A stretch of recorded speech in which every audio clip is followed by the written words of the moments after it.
Definite గా ఎప్పుడైతే తెలుగు చలనచిత్ర పరిశ్రమ ఆల్రెడీ ఆస్కార్ వరకు రీచ్ అయింది. ఇంతకుముందు ఇప్పుడిప్పుడే కొన్ని సినిమాలు సౌత్ ఇండియాలో తెలంగాణ గాని, ఆంధ్రప్రదేశ్, తమిళ్, కన్నడ, ఎలిఫెంట్ అనే మూవీ ఇప్పుడిప్పుడే ఆస్కార్ రీచ్ అవుతుంది. ఇట్లాగే మనం టాలెంట్ ని తొక్కి పెడుతూ ఉంటే డెఫినెట్ గా అవి మళ్ళీ విల్ కమ్ బ్యాక్. ఏదైతే ఆస్కార్ కోసం ఒక్కటే దానికి మనం ఎన్ని సంవత్సరాలు పరితపిస్తే 1, 2 రీచ్ అయినాయి, ఇప్పుడు 10ల సంఖ్యలు రీచ్ అవ్వాల్సి వస్తుంది. ఇట్లాంటి టాలెంట్ అనేది కానీ, అంటే ఇట్లాంటి హిడెన్ టాలెంట్ ని తొక్కి పడేస్తే డెఫినెట్ గా మళ్ళీ మనకి ఎలాంటి జాతీయ అవార్డులు రావు, ఆస్కార్ అవార్డులు రావు. మీకు వచ్చినోనికే వస్తాయి ఆ జాతీయ అవార్డులు కానీ, ఆస్కార్ కానీ. మీరు ఆల్రెడీ దిల్రాజు గారికి ఒకటే విజ్ఞప్తి చేస్తున్నా, they have to look after this issue. Hidden talent ని మీరు గౌరవించాలి. యాక్చువల్ గా ఇప్పుడు తెలుగు చలనచిత్ర పరిశ్రమల్లోనే తెలంగాణలో, ఆంధ్రాలో దాదాపు ఒక 2-3 ఆర్గనైజేషన్స్ ఉన్నాయి. ఎవడు ఎక్కడ రిజిస్ట్రేషన్ తెలియదు. నేను మొన్న ప్రొడ్యూసర్ డైరెక్టర్ అయితే కాల్ చేసింది నాకు, రాజేష్ ఇప్పుడు మా దాంట్లో మాకేంటి లేదు, మేము ఇప్పుడు కుబేరా పెట్టుకుంటూ ఒకటి దగ్గర కుబేరా పెట్టి ఏపీలో కుబేరా పెడితే 2 సినిమాలు రిలీజ్ చేస్తే అట్లా కాదు. తెలుగు లాంగ్వేజ్ అనేది ఒకటి.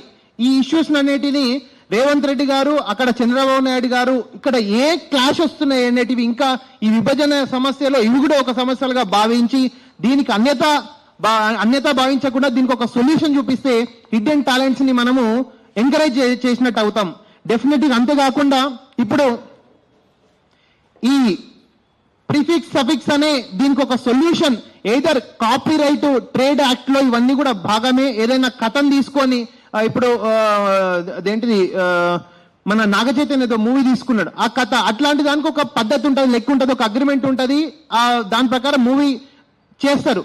కానీ ఇప్పుడు ఈ ప్రిఫిక్స్లు సఫిక్స్లు ఇప్పుడు రేవంత్ రెడ్డి ముందల రెడ్డి బదులు రావు తగిలి ఊకుంటారా అండి? రేవంత్ రావు అంటే ఊకుంటారా? కాదు కదా. ఇప్పుడు ఎవరో పెట్టేసి ఏదో సినిమా తీస్తా అంటే ఊకుంటారు, అట్లా కాదు. ఎందుకంటే సామాజికంగా కానీ, కమర్షియల్ గా కానీ, మానవతా దృక్పథం కానీ, హ్యూమనిటేరియన్ గ్రౌండ్స్ తో కానీ డెఫినెట్ గా సమస్యలు వస్తాయి.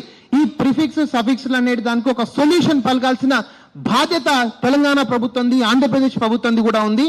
ఎస్పెషల్లీ దిల్రాజు గారు కూడా విజ్ఞప్తి చేస్తున్నా, మేము రెడీ ఫర్ కాంప్రమైజ్. ఇప్పుడు ఏంటంటే మాకు నష్టపరిహారం అనేది చెల్లించండి, పాయింట్ నెంబర్ 1.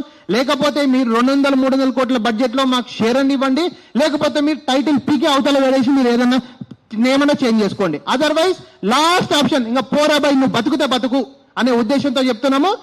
నువ్వే తోపుడు. ఇప్పుడు నువ్వే తోపు డైరెక్టర్ అయితే శేఖర్ కమ్ములాసు కుబేరా సేమ్ ఫాంట్, సేమ్ అంటే ఏంటిది, సేమ్ ఫాంట్, సేమ్ సైజు రావాలా. అదైతే మా కండిషన్ అండి. ఈ 4 కండిషన్ లో we are giving option choice to you choose any one of the choice. ఒక చాయిస్ ఏంటంటే ఫస్ట్ మాకు ఇప్పుడు కుబేరా టైటిల్లో మాకు వాటా కావాలి డిమాండ్ చేస్తున్నారు నిర్మాతలు. రెండోది అదర్వైజ్ మాకు నష్టపరిహారం లీగల్ గా చెల్లించు. మూడోది లేకపోతే టైటిల్ పీక్ పడేసేయి. 4వ పాయింట్ సరే నువ్వు బతుకు అని వదిలేస్తున్నాము. Sekhar Kammula Kubera same font, same size, అన్ని చలనచిత్ర ఇదేంటిది పేపర్లలో కానీ మీడియాలో కానీ శేఖర్ కమ్ముల చిన్నగా, కుబేరా పెద్దగా కాకుండా ఈక్వల్ గా. ఇప్పుడు నువ్వు బ్రాండ్ అంటున్నారు కదా, మీరు శేఖర్ కమ్ముల అనేది బ్రాండ్ కదా, ధనుష్ కుబేర్ అనేది బ్రాండ్ కదా. ఒకవేళ ధనుష్ శేఖర్ కమ్ముల బ్రాండ్ అయితే వాళ్ళని కూడా same size, same font print చేసుకోండి అని ఈ ప్రెస్ మీడియా ముఖంగా మేము మనవి చేసుకుంటున్నాము. 4 ఆప్షన్స్ ఇస్తున్నాం. డెఫినెట్లీ మీరు ఒక ఆప్షన్ చూజ్ చేసుకోవాలి. Thank you so much.